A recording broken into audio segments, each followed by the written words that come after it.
ओम नमः शिवाय। सभी भक्तों को आपका स्वागत है मेरे YouTube चैनल पर, जिसमें मैं आपको भगवान, भजन और आरती और भक्ति संग्रह के आपको वीडियो मिलेंगे। ओम नमः शिवाय। तो मेरे चैनल को सब्सक्राइब, मेरी वीडियो को लाइक और कमेंट कीजिए। ओम नमः शिवाय। जैसा कि हम लोग जानते हैं कि आज बारस हो चुकी है, मतलब बारस तिथि, और आज से कुछ दिन पश्चात सावन का महीना लगने वाला है। उसमें हम बात करेंगे कि महादेव के जो सावन के व्रत होते हैं सोमवार के, वो कैसे किए जाते हैं। तो आज मैं आपको वो नियम बताऊंगा जो बहुत कम लोग जानते हैं, और शायद मैं उन पर चर्चा ना करूं जो सब लोग जानते हैं, क्योंकि जो बहुत कम लोग जानते हैं उन बातों पर ध्यान देना और सुनने की ज़रूरत हमें ज़्यादा है। जैसा कि हम जानते हैं कि जो हमारा व्रत रहता है, उपवास रहता है, वो इसलिए किया जाता है ताकि हमारे शरीर का शुद्धिकरण हो और हम ईश्वर के और समीप जा सके। व्रत का उद्देश्य ये रहता है। ठीक है।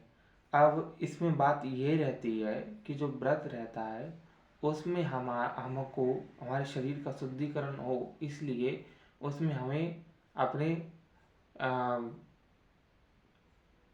नियम और उसमें हम हमारे अंदर के जो भाव हैं वो ज़्यादा महत्वपूर्ण रहते हैं। इसलिए हम व्रत में जो है हमको क्या व्रत में हमें शरीर से तो पालन करना ही है, बल्कि मन से भी हमको व्रतों के नियम पालन करना है। मन से कैसे पालन करना है? मन से ऐसे कि वैसे तो अपन जानते हैं कि किसी भी मतलब कभी भी किसी का बुरा मत सोचो। ठीक है। और किसी के साथ गलत मत करो, ना गलत होने दो अगर आप में सामर्थ्य है रोकने की तो। ठीक है। अब मन से ऐसे कि आप किसी के प्रति गंदे विचार मत रखो, गंदी भावनाएं मत रखो, खास करके व्रत में मत रखो। वैसे तो रखो ही मत ही, लेकिन व्रत में भी मत रखो। बात ये है। ठीक है। गलत विचार, गंदे भाव, किसी को धोखा देना, और सबसे अच्छी बात कि झूठ मत बोलो व्रत में। व्रत में झूठ मत बोलो। ठीक है। और मन से और अपनी आंखों से गंदे चलचित्र, वीडियो वगैरह ऐसा कुछ मत देखो। ये व्रत के नियम है। और अब हम बात करेंगे, ये तो हमारी हो गई मन की बात। अब बात करेंगे हम शरीर की। जैसे कि व्रत में दिन में सोना बिल्कुल ही निषेध है। दिन में बिल्कुल नहीं सोना चाहिए। और दूसरी चीज, अगर आप काम वाले व्यक्ति हैं तो बात कुछ और है, लेकिन आप फ्री माइंड व्यक्ति हैं और घर पर ही रहते हैं तो आपके लिए सबसे अच्छी बात है कि आप व्रत के दिन ध्यान कीजिए। व्रत के दिन आप सोमवार को सबसे पहले सुबह ब्रह्म मुहूर्त में उठकर, जो कि लगता है कितने 4:30 बजे से 5:30 बजे के बीच, आप ब्रह्म मुहूर्त में उठकर भगवान शिव को जल चढ़ाइए, बेलपत्र चढ़ाइए, पुष्प चढ़ाइए। और आपके लिए बता दूं कि भगवान शिव को केतकी के फूल नहीं चढ़ाए जाते। तो चढ़ाने के बाद आप महादेव का जो महामृत्युंजय मंत्र है, जो कि मैं आपको बता दे रहा हूँ इस वीडियो में, और मेरे चैनल पर आपको शॉर्ट वीडियो में भी मिल जाएगा, महामृत्युंजय मंत्र नाम से, उसको आप जाप कीजिए। जैसे कि और इसके बाद अगर आपको शिव तांडव स्त्रोत आता है तो वो बहुत अच्छी बात है, और नहीं आता तो आप मात्र ओम नमः शिवाय का 3 बार जाप कीजिए। 3 बार आप ओम नमः शिवाय का जाप कीजिए, और उसके पश्चात फिर आप फल ग्रहण कीजिए। हाँ, अब देखो इतना सब में आपको कम से कम 10 तो बज ही होंगे।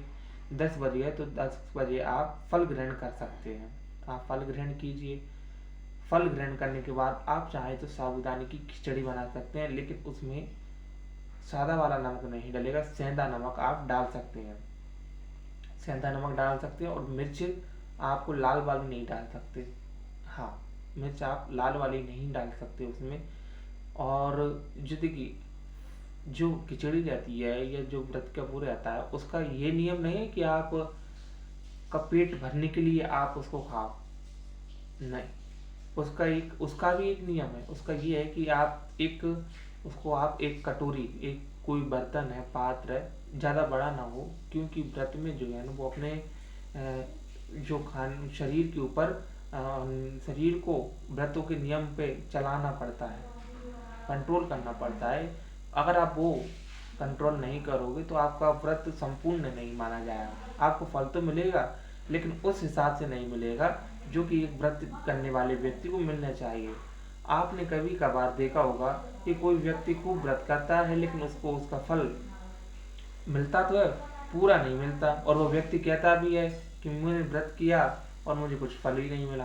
तो उसका कारण यही है कि वो क्या काम करते हैं कि जैसे साबूदानी खिचड़ी है, वो व्रत में चलती है, आप जानते हैं सब लोग की चलती है, लेकिन वो उसकी सीमा से अधिक उसका उपयोग करते हैं, जबकि ऐसा नहीं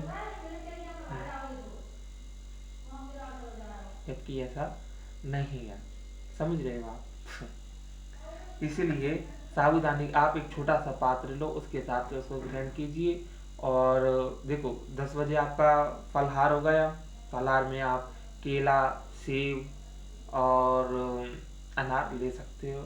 और उसके बाद फिर आप 1-2 बजे के करीब में आप ले सकते हो क्या, साबूदानी खिचड़ी। उसके बाद फिर आप शाम के टाइम आप यानी 6 या 7 बजे करीब में, आपको 8 के करीब में नहीं जाना, जा भी सकते हो, लेकिन 8 से कोशिश कीजिए कि 8 से पहले पहले आपके भोजन हो जाए, क्योंकि जो रात्रि का भोजन है वो हमारे शास्त्र में इतना नहीं बताया। मतलब हिंदू शास्त्र में रात्रि के टाइम चलते तो बहुत हैं, लेकिन रात्रि का समय निशाचरों के लिए बताया है, इसलिए मैंने आपको 9 से पहले पहले बताए हैं ये सब। ठीक है, तो ऐसा आप कीजिए, भोजन कीजिए। मतलब तुलसी के पास दिया रखने के बाद आप भोजन कर सकते हैं। और शाम को जाइए किसी महादेव के मंदिर में, भोजन करने से पहले जाइए, करने के बाद भी जा सकते हैं, लेकिन करने से पहले जाइए और महादेव का नाम लीजिए। मैं आपको एक नाम बताता हूँ जिसको वेदों ने बताया है, और महादेव को भी इसी नाम से वेदों ने पुकारा है। उनका ये नाम है सत्यम शिवम सुंदरम, सत्यम शिवम सुंदरम, सुंदरम सुंदरम, सत्यम शिवम सुंदरम, सत्यम शिवम सुंदरम।